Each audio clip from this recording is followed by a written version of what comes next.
Hello there, ladies and gentlemen, how you doing? It's Alexander Hilly123 here, and it's time for Chapter 2 of my Dead Space 2 Hardcore Difficulty walkthrough.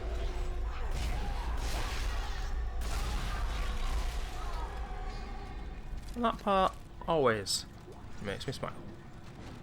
And up ahead we've got the first power node room coming up, and it's well worth going in. I always make sure to do so, because I think you get the schematic to actually use power nodes. The way it works in this game, if you don't know, let's say you don't get that power node schematic, it just means that you have to wait a little bit longer to actually use it. So maybe at the start of chapter 4 or some shit like that, you would then have the ability to buy power nodes from the store, whereas there now I've just given myself the ability to immediately be able to buy them. Really depends what it is. Some of the schematics, obviously, I'm just not interested in at all. And then you'll get ammo for example, the pulse rifles or pulse round schematic. And that particular one, which I think you get in Chapter 3, I get that straight away because obviously I'm going to be eventually using the pulse rounds. Oh, let me just struggling early doors to find the right balance with the audio. This game, ladies and gentlemen, if you don't know, it is freaking loud, and in part 1 I was kind of trying to find the right balance between my audio and the game's audio. But early upgrades here, we put 2 into the rig, 2 into HP immediately, and we're gonna increase the damage on the line gun, and it's all the way down towards the end of the upgrades for the line gun, but you can decrease the timer on the timed mine of the line gun. That is very, very good usually, but you also have to make sure you get out of the way of the bomb, because it's going to go off a lot quicker, and you can catch yourself in the blast of that too. This guy, he tends, as you just saw there, to move left and right. Some of them, when they run towards you, will do that. These stalkers, which are a new enemy to Dead Space 2, they were in the first game, they do that specifically more than any other enemy. And during the whole of this walkthrough, there's a mix of good and bad gameplay, but there's one particular section in Chapter 6, I do believe, one of the longest and hardest chapters in the game, where my fight against the stalkers just goes absolutely terribly. Oh my god. Whoa! Little story about this guy. That guy right there, his face, got a good glimpse there, he's actually a real guy who, before Dead Space 2 came out, probably sometime during 2010, he won the opportunity to be killed in that way. I think EA did some kind of game where you had to come up with one of the special kills on a necromorph, and he came up, as we get reintroduced to this enemy here, the Leaper. If you get grabbed by a Leaper, Isaac will do a kill, whereas if you do the QTE, he'll stamp on its head and throw it away. That's how he kills the Leaper. And that guy who got killed in the elevator, he came up with that kind of animation. So he drew it, sent it to EA, he won the competition basically to be killed in the game. Cool little story there. Here's another puker.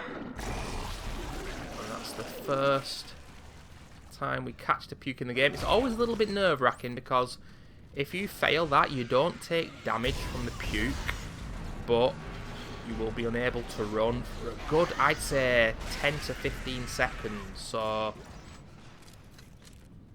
if that happens in the midst of a really difficult, challenging fight, you could really be in trouble. Cool enemy though, the puker.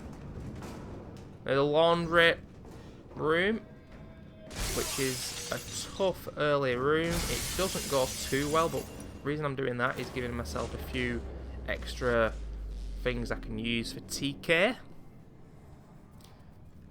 But also, ladies and gentlemen, with this game, obviously it's a very linear game, and having played it quite a lot of times, I know what's going to happen, but some rooms have an element of RNG to them as to where an enemy will spawn and which kinds of enemies will spawn. That puker there, for example, he can enter in the other side of the room. Makes it tougher, makes it more challenging, but it also makes it fun for subsequent playthroughs. But look at this leaper here. The leapers in Dead Space 2 are worse than the ones in Dead Space 3. Leapers in this game are my least favourite enemy. I respect them, but holy shit do they annoy me. They are so fast and dangerous. I'm trying to grab a claw there. I eventually find one. That's the laundry room done. I think we took one hit there by the leaper, not a surprise. It might look cool to just kill things without stasis, but stasis is very much your friend. You get a lot more of it in Dead Space 2 than you do Dead Space 1. And even the stasis, I'd say, works best in Dead Space 1. Dead Space 2. How many times can you say Dead Space? In the first game, you almost get too much time. In number 3, the stasis does not do enough. In 2, the balance is perfect. Can obviously upgrade it to last longer. I will be doing that.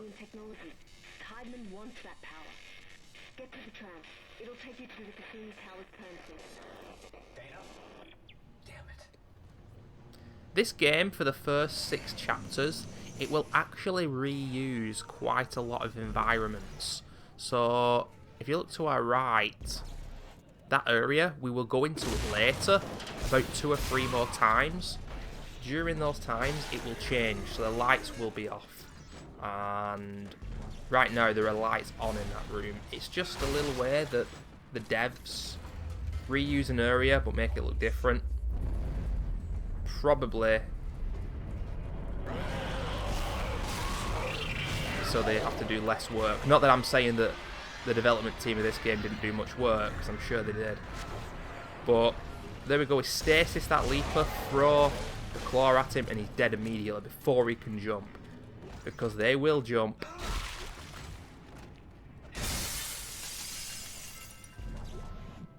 Bloody hate those guys. But ladies and gentlemen, we are going to be reacquainted with the exploders as well. And Dead Space 2, on the harder difficulties, you have to be very wary indeed of any exploding enemies. These guys, if I had to say as an experienced Dead Space 2 player, these guys are probably the thing that ends hardcore runs for casual players more so than anything else. You get a lot of space here to deal with them in this initial room, but later on they're going to be in confined areas, and I don't get blown up by any of them during this playthrough, but a few close run moments and I shit myself, seriously.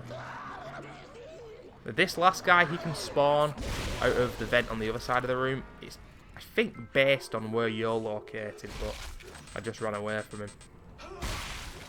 Because believe me, the blast radius, it changes on difficulty, I think, with this game. On easy and normal, it's not that bad, but on Zealot and hardcore, holy shit. You've got to be very careful.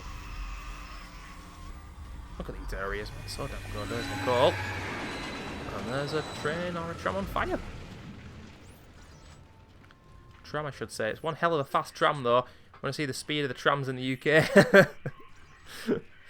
Jesus. Alright. So it's the first Infector. Love the fact that we're being reintroduced to all these awesome enemies.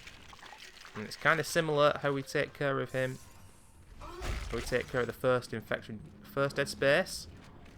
I believe he's at the end of chapter 1 in that game, by using a timed mine.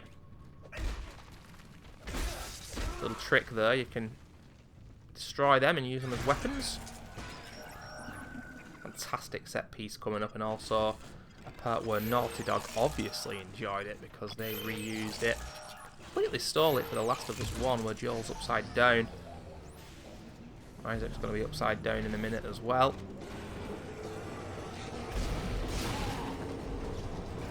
I have absolutely no problem with that though. I love these kinds of games taking inspiration off each other. We're going to get some normal slashers and a few pukers in here.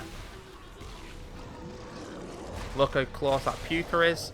So I think, yeah, let's just kill him. It's like TK kills are very cool to look at and to watch, and you don't use any resources. But if you're only using 2 bullets up, after the first TK shot, I just thought, yeah, let's just shoot him. And the second guy, though, looks like we're going to catch the puke. Got to be careful as well when you throw the puke back, because if you run straight at them again, you will take splash damage. Very vulgar.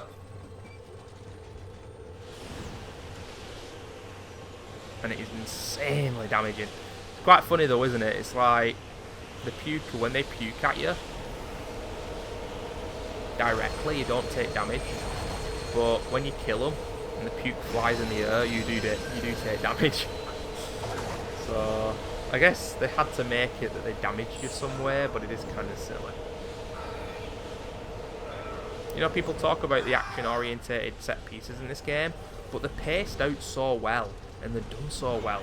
It's just a great balance.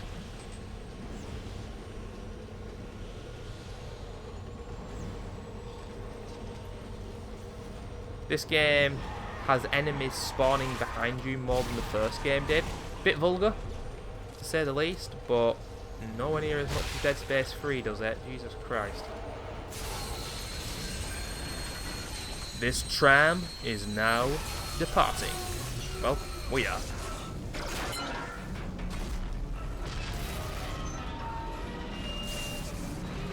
Don't need to shoot any of these motherfuckers on the way. And this part is pretty tough when you're upside down. I like to get rid of the luggage here, because I don't want to be picking it up with TK. Doesn't go perfectly, this. It's alright. We've got an exploder coming up, and any slashers that come close, I'm just going to cut the legs off with the line gun.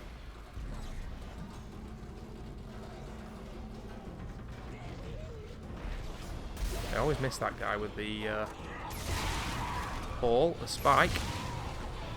Put them down to size. But here you can see that I know the exploder's coming. And eventually get him, but as you can see, very chaotic. I healed during that as well. It's difficulty. There's no point in keeping your health items. If you're not at max health, you need to heal immediately. It might look like I've got 100 HP right now, but I think I probably need to pop one more small med pack to be at full health. But look at that for an explosion. Damn! Fantastic set piece. Michael Bay would be proud. And ladies and gentlemen, we are up to chapter 3. What happened? I thought we lost you. Unscheduled stop. Where am I? How did you end up there? Hang on. You know, I don't trust Dana. Something just seems a little off. Ladies and gentlemen, I will see you in chapter 3. Okay. You're very important to them, Isaac. Hold tight. I'll contact you soon.